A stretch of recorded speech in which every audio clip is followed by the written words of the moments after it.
Tomorrow is Thanksgiving, but today is Groundhog's Day because we have entered the 15th day of Election Day.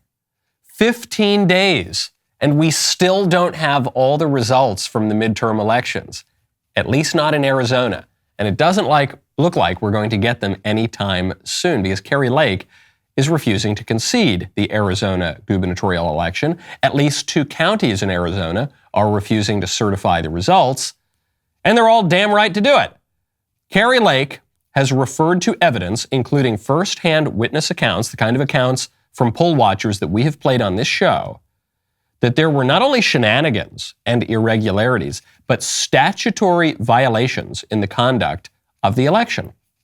An election that was overseen, by the way, by Katie Hobbs, the Arizona Secretary of State, who claims to have won the governorship.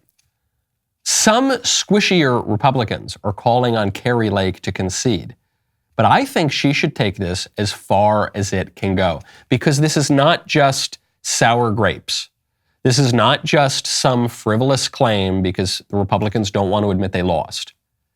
This is the second election in a row in which Arizona has had all sorts of problems with voting and counting and all the rest of it that just coincidentally all benefit the Democrats. And we cannot just let this go. Arizona will very likely decide the 2024 presidential election. We went through the election map the other day on this show. Even if all the right things break for the Republicans, Arizona is going to be key. We need to fight this fight over election integrity now, or we're very likely not going to be able to put up much of a fight on the much bigger race in 2 years. I'm Michael Knowles. This is The Michael Knowles Show.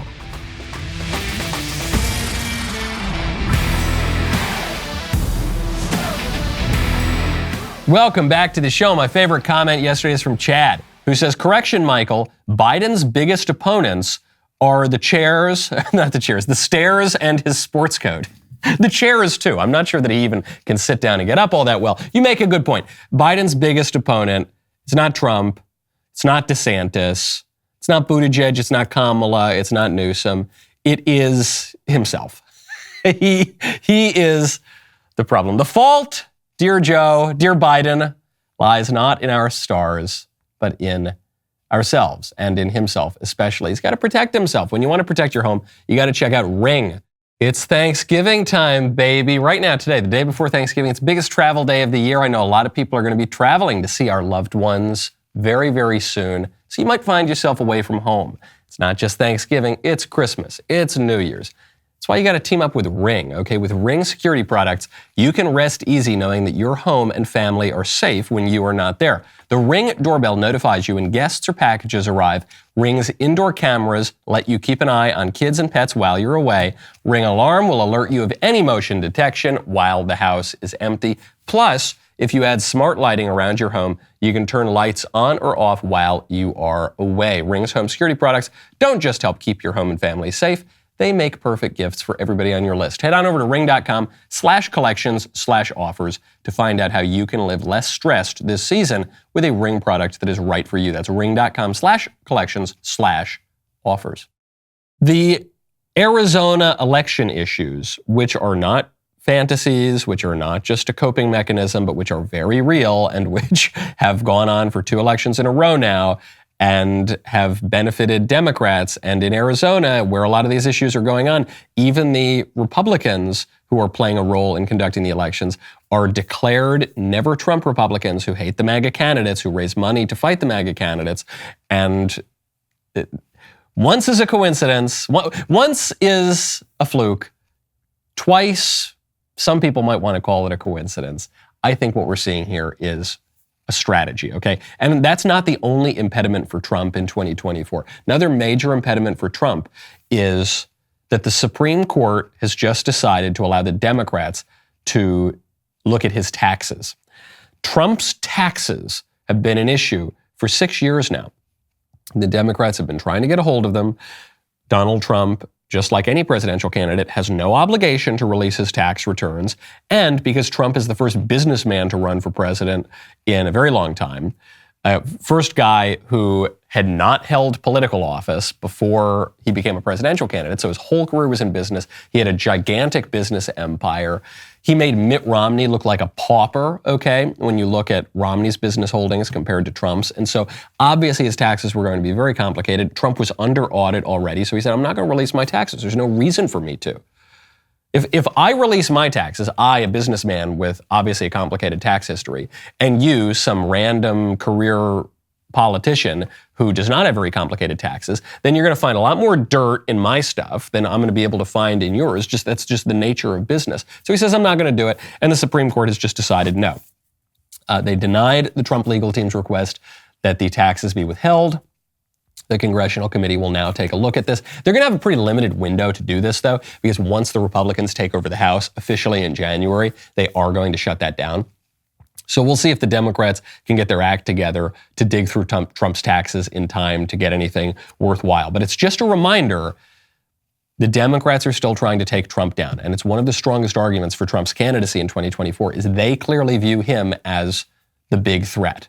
That's why they're exhausting every legal mechanism, every political mechanism, every media mechanism to stop this guy from running. Okay, so if it really were the case that Trump is so easy to beat, he's the one Republican who can lose to Joe Biden. If that were really the case, then the Democrats would not be spending this much time and effort and money to stop his candidacy before it even really begins. Now, that's not the only challenge for Trump. There's another big challenge from Trump, this one coming from the Republican side, and that is that Ron DeSantis is doing great right now, okay? If the midterms taught us anything, it's don't necessarily trust the polls, but take it with a grain of salt, I guess. When you're looking at these polls, they are breaking for Ron DeSantis, okay? And this is big news. The Neighborhood Research and Media Poll, which was released yesterday, showed that 32% of respondents in Iowa, so this is the first state that holds its caucuses to determine the course of the primary, the very first state is saying that they are breaking for Ron DeSantis. 32% want DeSantis, 30% want Trump.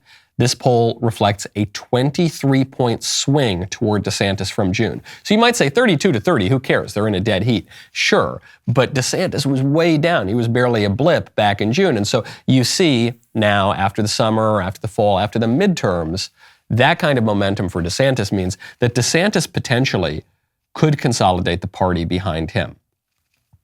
The conventional wisdom had been, if Trump declares that he's running, he clears the field. That's even what some prospective candidates were banking on. That hasn't necessarily happened. DeSantis hasn't declared that he's running yet, but he's behaving as though he's going to run. Now, the second conventional wisdom, barring the first, is that Trump runs, but he's weakened, so then Ron DeSantis gets in, and then everybody gets in. The idea being, if someone is actually willing to challenge Trump's hegemony in the Republican Party, then everyone's going to do it. And you're going to get DeSantis and Haley and Tim Scott and Cruz and Hawley and Rand Paul and just everybody else. Everyone's going to jump in. But the thing about conventional wisdom is it's almost always wrong. The consensus view, almost always wrong. And so then you've got this third option that is appearing to be more and more plausible, which is that Trump declares early, the party does not consolidate behind him. Ron DeSantis does say that he's going to run, and Ron DeSantis consolidates the party behind him. You've seen DeSantis taking the lead in polls in New Hampshire, taking the lead now in polls in Iowa. If he starts to take the lead in polls like South Carolina and Florida and other early states, all of a sudden, Trump's path to the nomination is looking much more in doubt.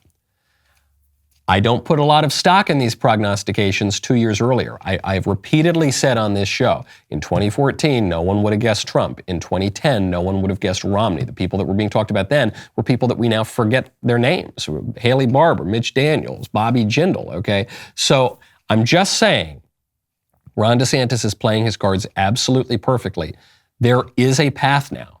Every day it seems like a clearer path for Ron DeSantis to beat Donald Trump for the nomination, even in a head-to-head battle. That is something that very, very few people, if anybody, would have predicted even 2 or 3 months ago. Now, Is that going to happen? I'm not convinced of that. Why? Because Trump has a secret weapon, and the secret weapon is the Democrats.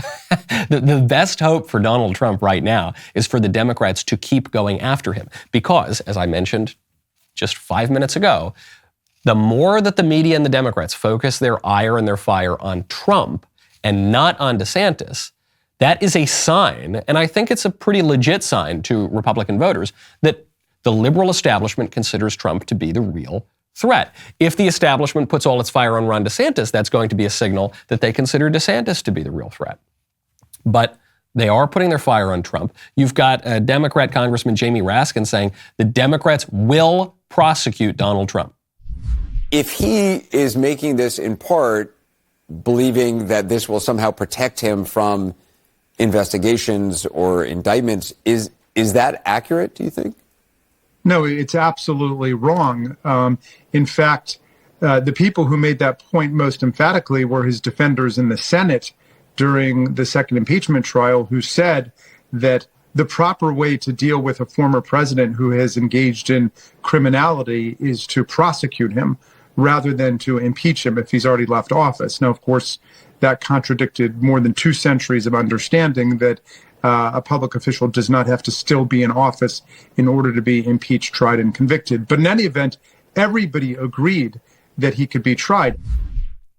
This contradicted centuries of American. Give me a break. No one has ever impeached a president after he's left office. The whole thing is insane. The whole Democrat treatment of Donald Trump was completely unprecedented. But they're sending this signal. We're going after him. We're going to prosecute him. We're going to keep him off the ballot. We're going to do everything we can. Okay. I think Donald Trump should be encouraging that. I think that what the Democrats are doing to Donald Trump right now should be considered an in-kind contribution to the Trump campaign. The man is anti-fragile, to use a phrase from the author Nassim Nicholas Taleb. Okay, the man, some people, they can withstand stuff. You know, they're resilient, they're durable. Some people, the minute they face any adversity, they crack. Those people are fragile. And then there are some rare people who get stronger the more you attack them. And this would be a concept described by Taleb as anti-fragile. That is Trump, and that is especially Trump in 2024. The more the Democrats throw at him, the stronger he will seem and the stronger he will be. And that's what we've got to figure out, okay? When we're trying to hire somebody to be our president, we want the best guy for the job. And so we got to consider a lot of different options. When you want the best guy for the job at your company, you got to check out ZipRecruiter. Right now, head on over to ZipRecruiter.com/Knowles. I'm grateful for so many people in my life. I'm grateful for sweet little Elisa, grateful for the rest of my family. I'm very grateful for you. I'm also grateful for my colleagues, okay? We can be grateful for those who make our work lives easier. That is why it is so important to have the right people on your team. And if you want to hire those people for your business, you need ZipRecruiter. You can try it for free right now at ZipRecruiter.com/Knowles. ZipRecruiter uses powerful matching technology to find and match the right candidates up with your job. You can easily review these recommended candidates, invite them to apply right out of those top choices. Additionally, ZipRecruiter's complete suite of tools makes it so easy to filter, review, and rate your candidates. 4 out of 5 employers who post on ZipRecruiter get a quality candidate within the first day. So if you want a stress-free hiring process, trust me, you will be very thankful that you tried ZipRecruiter. Go to our special URL, try it right now for free. ZipRecruiter.com/Knowles. That is ZipRecruiter.com/KNOWLES. ZipRecruiter.com/Knowles. ZipRecruiter, the smartest way to hire. Tomorrow is Thanksgiving. I assume people are looking forward to seeing family and having pumpkin pie, maybe watching a little football, cracking open a couple Coca-Colas, having a nice relaxing time all together with your family, especially after these past 2 years where the political establishment has forced us not to see our families, not to get together, has upended so many of our traditions, so much of our way of life. Well, not so fast, you. Not so fast, you, because Dr. Fauci has something else in mind. The real world BA.4/5 that has been circulating, and we know that is really quite good. So you have immunological data, and you have now clinical efficacy data. Everybody was asking the question, where's the clinical efficacy data? Now it has come out with the CDC MMWR this morning.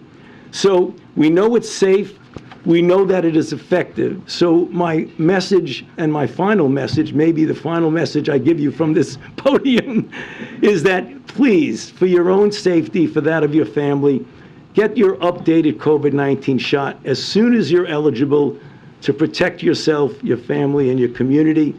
I urge you to visit vaccines.gov to find a location where you can easily get an updated vaccine. And please do it as soon as possible. Thank you. You gotta give the guy credit. He just doesn't give it up. He does not give it up. Now listen here, you. Before you go out to your Thanksgiving, make sure you take the 17th highly effective shot. So effective that you only need 75 more of them before it starts to seem a little bit effective. Maybe, probably not. Get your shot. Take the jab, sheep. What we are seeing from Dr. Fauci here, and the reporters were having a field day over this. I mean, even the conservatives obviously were the ones pushing back the most.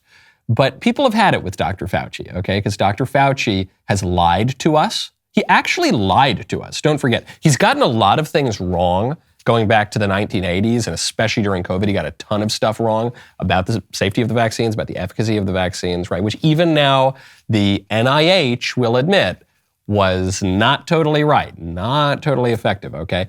But he's also lied. He lied about his views of the masks. He went on TV and he said, don't wear masks, masks are dumb. Don't wear them. And then 5 seconds later he said, okay, wear all the masks, you have to wear the masks. And when the reason I say it was a lie, because lies are intentional, is when he was asked to explain this contradiction, he said, well, at the time I thought there might be a shortage of masks and I wanted to save them for the public health people. Oh, so you lied. You said something that you believed was not true to get a political end that you wanted.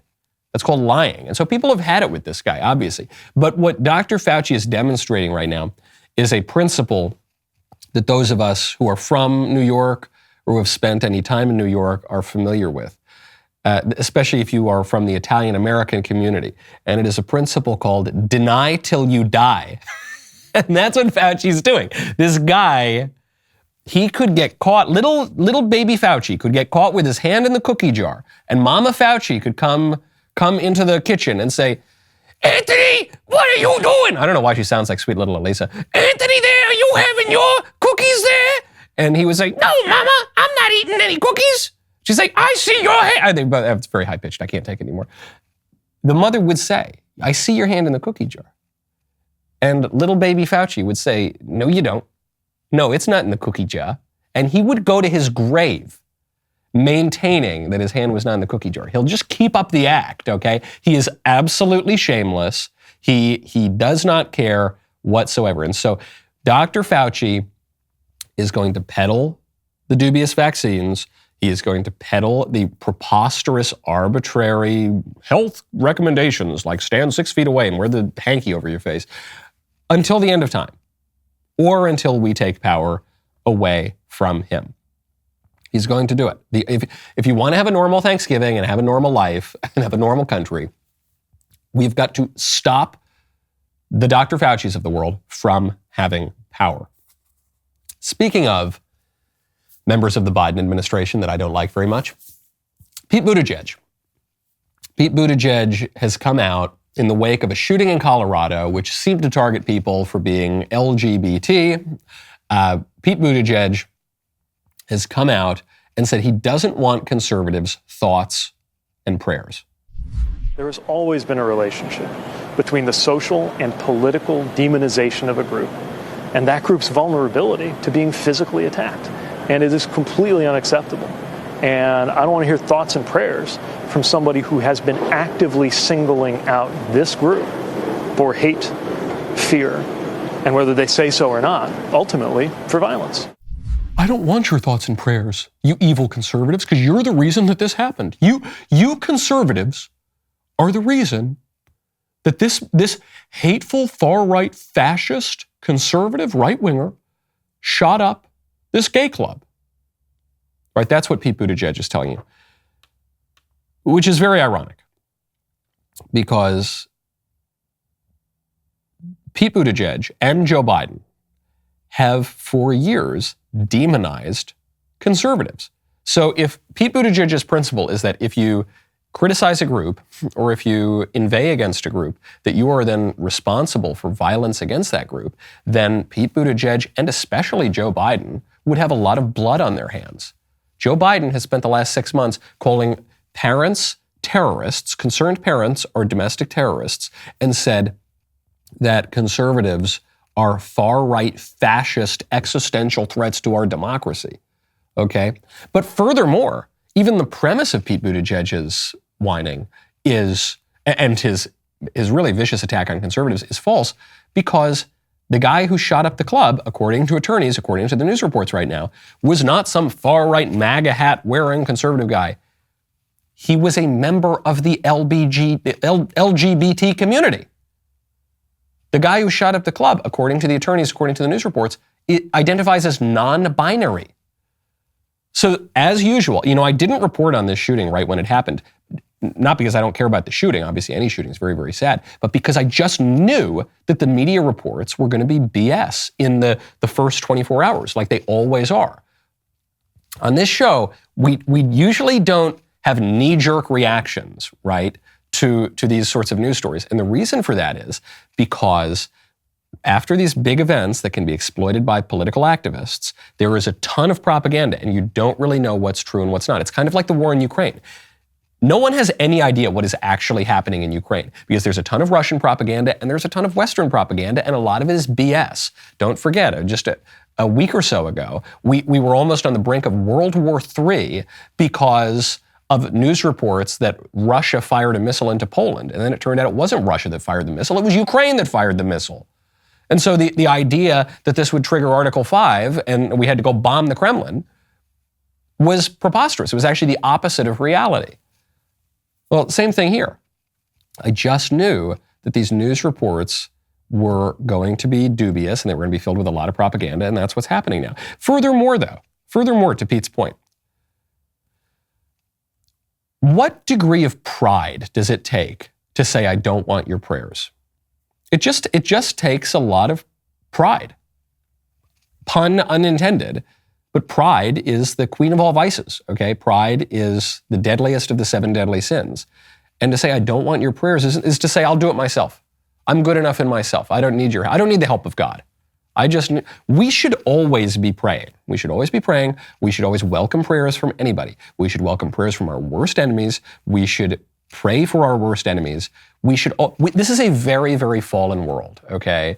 And the only hope you've got is to pray. And Pete Buttigieg doesn't get it, and the Democrats don't get it at all, and their view of the world is just so backwards. And that pride and that hubris, I think, conceals for them the absurdity and the hypocrisy of their very statement.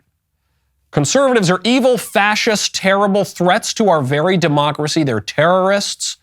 And also, if you ever criticize anybody, you're guilty of committing violence against them.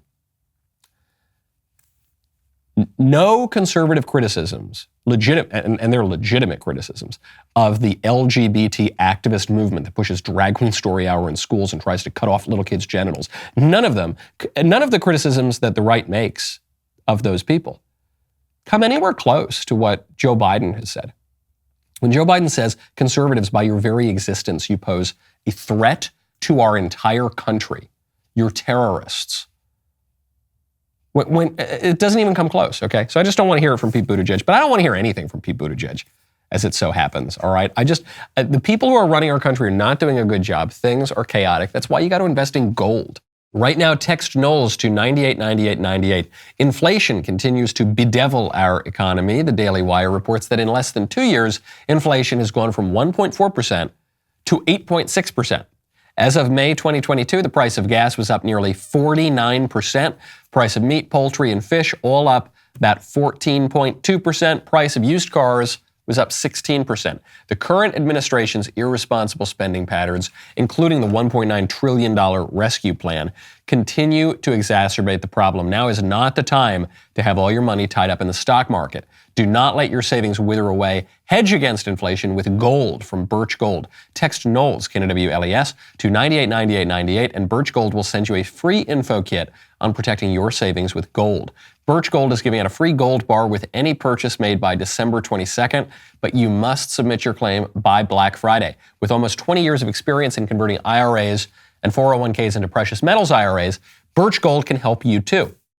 Do not sit around while the Fed devalues your hard-earned money. Text Knowles, K-N-W-L-E-S, to 989898. Learn how you can convert at least part of your savings into a precious metals IRA. If you place an order by December 22nd, Birch Gold will send you a free gold bar. Text Knowles, K-N-W-L-E-S, to 989898. Speaking of the sexual revolution, really bizarre story just happened here in my state of Tennessee. A Tennessee couple just made history by welcoming in their new twins. These twins are biologically not theirs, biologically adopted, but they weren't adopted in the normal way. They were adopted as frozen embryos that were conceived in 1992. So these babies were conceived in 1992, put in a freezer for 30 years, and then this couple in Tennessee adopted the embryos and gave birth to them. They are both, these little children are the couple's youngest kids and oldest kids. These little babies are about as old as I am, actually, even though they're little babies. And the whole thing is really, really strange. The main takeaway here, I think, people are going to be debating the bioethics of embryo adoption. And I don't really know exactly what to think of embryo adoption. In a way, it seems quite wrong because you're separating the procreative act from the conjugal act.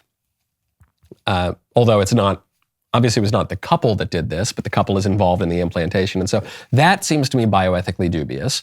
But on the other hand, you've got these frozen people that are just frozen in perpetuity. And then a couple comes in and says, we're going to actually allow you guys to have life and not just leave you frozen in perpetuity. That seems like a wonderful thing. And so everyone's going to be focused on the bioethics of, is embryo adoption okay? Is it not okay? Are there questions about it? Whatever.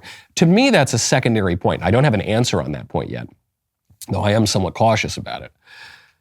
The real takeaway here, I think, is that IVF is just absolutely awful. It's just absolutely unacceptable. I know a lot of people have used IVF. I know a lot of people have been tricked into using IVF, and I know a lot of people are grateful to IVF because their children who are walking around today exist because of IVF. And so I'm not asking you to, regret your children or something like that. Obviously, the kids are a good end, and sometimes people engage in these things unwittingly and out of desperation and out of ignorance. But good ends don't justify immoral means, and I think the more we look into IVF, it's so clear this is immoral. Just look at those two little kids. Those little kids are real kids. They're real people. And they've been real people for 30 years in this frozen stasis in a freezer, okay? And there are lots and lots and lots of people like this. And that is the result. It is, frankly, the inevitable result of a regime that tolerates in vitro fertilization. And so if those two little kids are real people, then all those embryos and all those freezers are real people too. And for every two little kids that get born and adopted 30 years later, think of all the people, think of all the souls that are in those freezers. That is just unacceptable. And no desire to resolve infertility, which often, though not in all cases, but often can be resolved in other ways that are not so bioethically compromised. But that is not it. Those are real kids, okay? If you doubted before that the souls on ice were real people, those are real kids. And so it's gotta lead us back to thinking, okay, why were these kids allowed to be in a freezer for 30 years to begin with? And should we really allow that to persist? I don't think so. Speaking of new people in our country, there is a bill up that not a lot of people are talking about because I think that the liberal establishment and the squish Republicans would rather just get this thing passed in the dead of night and not have anybody talk about it. But it's a big problem. It's called the Eagle Act. The Eagle Act is a green card giveaway for Democrats and Fortune 500 CEOs. This is being peddled by the Democrats, but 8 Republicans have co-sponsored the bill. This includes Representative Tom Emmer, who unfortunately, accidentally, because one guy voted incorrectly, mistakenly, became the whip for the Republicans, beating out Jim Banks, who's actually a conservative. But you got 8 Republicans co-sponsoring this bill, and what it does is it supercharges citizenship incentives for Indians and Chinese nationals to take Fortune 500 white-collar careers over Americans who have gone to college, who have probably taken out a lot of debt, maybe $250,000, maybe more than $250,000 in debt. Now, immigrants are going to get a faster track to that. And who wins? Democrats win because immigrants are much more likely to vote for Democrats. I know, the Republicans always say, well, the immigrants, they're Republicans, they just don't know it yet. Yeah, maybe. We're still waiting on that. That still hasn't really quite happened. In certain small localities, sometimes immigrants break a little bit for Republicans, and usually that's just with the help of the Cubans, who happen to be extremely conservative. But generally speaking, no, the immigrants vote for Democrats. And so it's a big win for the Democrats electorally. It's a big win for the big corporations and for the Chamber of Commerce that doesn't care about anything really other than just boosting its profit margins a little bit. But it's a big loss for the country, okay? The country has a responsibility. Politicians have a responsibility to prioritize the citizens of the country. They have a responsibility to prioritize their constituents over foreigners, over very wealthy, influential CEOs, over all sorts of other vested interests, okay? Over the Democrats trying to rig the elections. They have a responsibility to Americans, okay? A country is about more than just GDP. A country is about more than just quarterly profits from a handful of corporations. A country is about more than just an idea, meaning that the country is really just an idea floating around the whole globe. No, a country is a real place with real people, with real borders, with real geography, with real traditions, with a real way of life, okay? And it shows you how tough this issue is, because even the Republicans totally squish on immigration. The vast majority of Americans want to drastically reduce all immigration, legal and illegal, because it's just insanely high. 3 million people a year is just crazy. It's the largest movement of human beings ever in recorded history over the last 60 years into the United States. And so the problem is the Democrats want much, much more of it because it gives them an advantage. And the Republicans also kind of want more of it because their donors demand it. And so what you're left with is the toughest immigration position that we get, even from the most hardline immigration hawks at the real top level of politics, is illegal bad, legal good. Illegal immigration's bad, but legal immigration is good. So what do? They just change the law to flood the country with legal immigrants. But the effect of disruption, of problems of assimilation, of suppressing wages, of taking jobs, it's all the same. Right? You get the exact same issue there. And so what are we going to do about it? It just shows you when even a Republican, when even a conservative wants to go in and fight the system, he's got to fight a lot more than just Joe Biden and some Democrats. He's got to fight the whole system. Now, even though old Joe and his posse are trying to gaslight you into believing that inflation is made up, never heard that word before until 2022, we all know that's not true. Inflation is here. It's very real. You don't need me to tell you that. What you do need me to tell you, however, is that I've got one neat trick to beat inflation this year, and that would be starting this Friday for a limited time. We've got a Black Friday deal, 50% off all new DailyWire Plus memberships and gift memberships. Save big. If you are a member, this Friday you will be able to watch the first 2 episodes of Jordan Peterson's brand new series, Exodus, as well as Logos and Literacy and Genesis with a brand new introduction.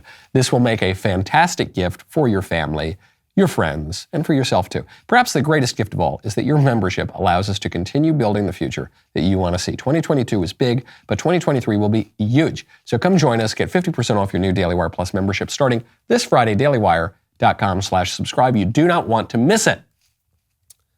Finally, we've arrived at my favorite time of the week. Tomorrow's Thanksgiving, so we wanted to do it on Wednesday.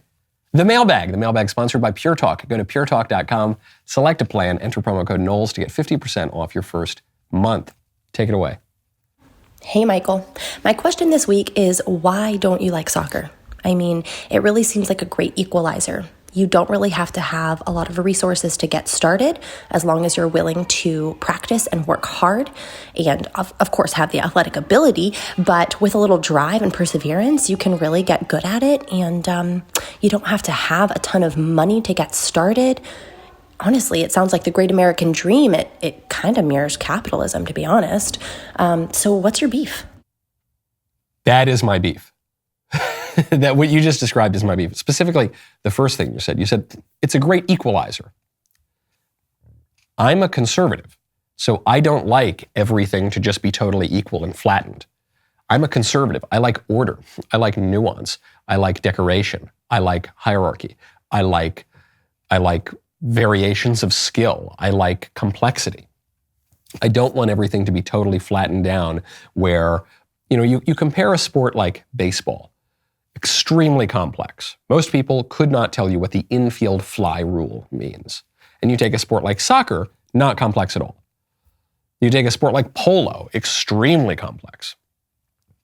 Soccer, not complex at all. I don't think that we should be encouraging sports that any 3-year-old can play. Okay, I think that we should be encouraging in civilization things that are difficult and complex and hard to understand and require different types of athletic ability at every different position for that matter. And, I don't necessarily think it should be the sort of sport that you're totally priced out of ever playing, but it should involve stuff, you should have to have a real baseball diamond, all right? And that means that we're going to need to encourage some charity from the community. When I was growing up, in my town, wasn't a particularly wealthy town, but there was a rich guy who donated a lot of money, and we got a really beautiful baseball diamond. I love all that sort of stuff. If I were a lib, I would love soccer. But I'm not a lib. Next question. Hi, Michael. Let me start off by saying that I love the show. I came for Ben, and I stayed for Walsh and Knowles. I'm not a hugely religious guy, but after having my children, I am firmly against abortion. My question is this. My wife, when she was 16, had an abortion. She was young, dumb, the drill.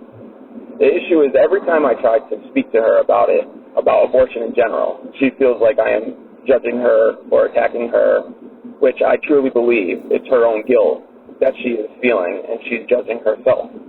Your advice would be greatly appreciated. How or should I try to talk to her about it, or should I just keep my thoughts to myself on abortion? Thanks, Michael. Appreciate it. No, it obviously is her own guilt. And it's such a preposterous trick. Women sometimes do this, where if they'll do something that is very bad, and then if you point this out, or suggest maybe, you shouldn't do that, or whatever, they'll say, you're attacking me, stop attacking me, and then they'll sort of try to evade the issue or try to invert the situation. But no, it's obviously her own conscience that is nagging at her. And so I don't think you should, burn her at the stake or anything like that. But nor should you allow yourself to be cowed into pretending that infanticide is okay. Plenty of people have had abortions.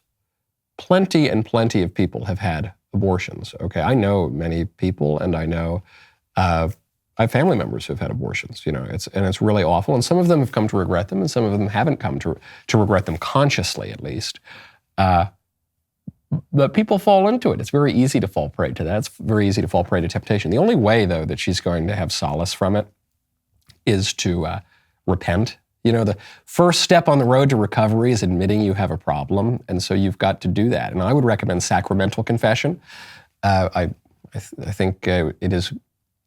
I believe there is a sacrament that was instituted by our Lord on this earth, which gives priests the power to bind and loose and to retain sins and to forgive sins. And I think that even if you don't believe in the spiritual efficacy of the sacrament of confession, as I do, but even if you don't believe in it, the psychological effects of that are amazing when you actually hear someone saying, in the person of Christ, I absolve you of your sins. That really lifts a huge burden off of people. And it's amazing with confession because even practicing Catholics, myself included, we don't want to go to confession usually because we say, it's just so embarrassing. I've got to confess my sins to a priest. It's just so, you really dread the whole thing. And then you go, and the priest has heard everything before. The priest has heard abortions before. Okay, I promise you that. And he says, okay, I absolve you of your sins. You say, what a burden. Why have I been carrying that around for weeks and weeks? Or in the case of your wife, years and years and years. Tell her to do it. She's not going to feel any better by denying the issue. Next question. Hey, Michael, it's me again. Look, I've been having a hard time with a friend of mine. I see the way he treats his girlfriend, and I'm just not sure if I should say something about it.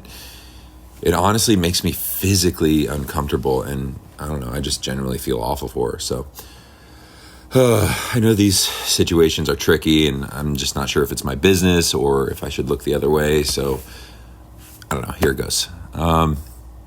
My friend always lets his girl drive the car when they're together. I mean, what should I do? My gut tells me he's either a closet homosexual or he's forcing her to be his private chauffeur, and neither of which is in line with my king energy philosophy. Is it okay to be in a relationship and let the women drive? I would love to hear your opinion on this. Also, hypothetically, if it turns out that my buddy bats for the other team, or I don't know, he's like a male feminist or something, how long should I give it before I let her ride shotgun with an absolute boss? Sincerely, Nick. Nick, I should have recognized your voice. Nick, good to hear from you. It's a good question, actually. It is. You should confront your friend about this. You should. This is disordered. It is disordered for the man to have his wife drive the car. I mean, maybe, if the man has had one too many Coca-Colas at dinner, then it's very good for the wife to drive the car. But as a regular thing, that is wrong. It is disordered. And you should recognize, as did one of in the early season of The Crown, one of the head butlers at the palace tells the queen, it's in the little things that the rot begins. So it's in those little things. You can't have that. All right, sit your friend down, have a talk with him. Next question. Hello, Smokey Mike. This is Julia, your number one fangirl. Thank you so much for the tough love a couple weeks ago. Since then, I've tried to reorder my interests to more age-appropriate content. One TV show that I've tried watching is The Crown. It was suggested to me by a friend, and he is very obsessed with His Majesty King Charles III. And that got me wondering, why are so many conservatives supportive of these liberal train wrecks in Great Britain? Now, I understand the importance of monarchy. It can be an imperfect symbol of the heavenly kingdom. I also understand the importance of tradition, especially as a traditional Catholic myself. But I don't understand why so many conservatives would support the British monarchy, since they just seem like glorified Kardashians to me, who are a part of a church that was founded on divorce. So why would we support them? Thanks. Love to hear your answer. Great question. The real blunt answer to this is that we would support the institution for the British, the British monarchy for the British people, and then we would, of course, support Franz, the Duke of Bavaria, or, because he is childless, his brother Maximilian, or his daughter Sophie, or more likely the young heir to the House of Wittelsbach in the Jacobite line of succession, Prince Joseph Wenzel of Liechtenstein, to come in, land in Scotland in a new Jacobite rising, and depose the Windsors, the Saxe-Coburg house, kick them out, and then take over and reinstitute a sort of stable and proper family in the throne. But assuming that's not going to happen anytime soon, why support these? If you support the monarchy in Britain, why support these people who are just such a train wreck? Well, I would say, I am also watching this new season of The Crown. It focuses on the 90s, which was the worst decade for these people. All of the royal kids got divorced, and there were all these scandals, and you had like some pool boy sucking the toes of of one of the duchesses on paparazzi photos, and you had Princess Diana, going out on all sorts of dates, and you had Charles talking about wanting to live in his mistress's trousers. And it was just, and that was before even a lot of the Prince Andrew stuff came out later with Jeffrey Epstein. And it was just a very, very bad decade. It was one of those years, I think it was 92, the Queen referred to as her annus horribilis. That shows you how little emotion the Queen would show in public, is even when she was lamenting her true misfortune, she would speak in Latin. And so that was a particularly bad time. They've kind of leveled off a little bit now. But why? Why would we tolerate these people? One, I think that King Charles III actually has a kind of deep sort of conservatism to him. Yes, he's taken to weird flights of fancy. Yes, he's got all this environmentalist stuff. Yes, he has palled around with Klaus Schwab. Yeah, I'm not denying any of the problems with him. But he's not a leftist, okay? The man who sort of talks with a completely locked jaw and he dresses like he's from the 17th century, and he does, he's not like a purple hair who's about to go burn a bra down in downtown. And also because if you support that institution as a unifying and stabilizing institution for the country and for the Commonwealth, then you support it no matter who's in the seat. It's a similar thing with the Catholics. The Catholics recognize the Supreme Pontiff even if there is a bad pope who happens to be in the chair of Peter. And there have been plenty of bad popes. Dante puts a couple of popes in hell, okay? So that has happened, but if you support the institution, you support the institution. That's that. Okay, before we get to the member block, let's get to an OG written mailbag question. Girl advice from Alan. Hello, Michael. I've had a good friend who's a girl. She's both sweet and conservative. I've not seen her in person in 2 years. However, we still text on a regular basis. I want to ask her out, but I'm not quite sure how to go about that. I really enjoyed your expert panel from last week, and all the women said to be confident and tall. Yeah, I'm over 6 feet, good. However, this does scare me a bit. Any advice would be great. Well, I would need a little more information. Do you live near this woman? You say you haven't seen her in 2 years. You text a lot, but then you said you want to ask her out. So the first part makes me think you don't live near her. The second part makes me think you do live near her.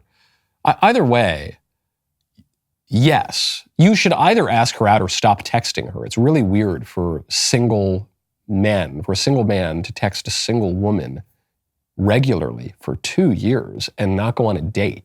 That's really weird. So yeah, ask her out. None of this virtual parasocial kind of stuff. Do it.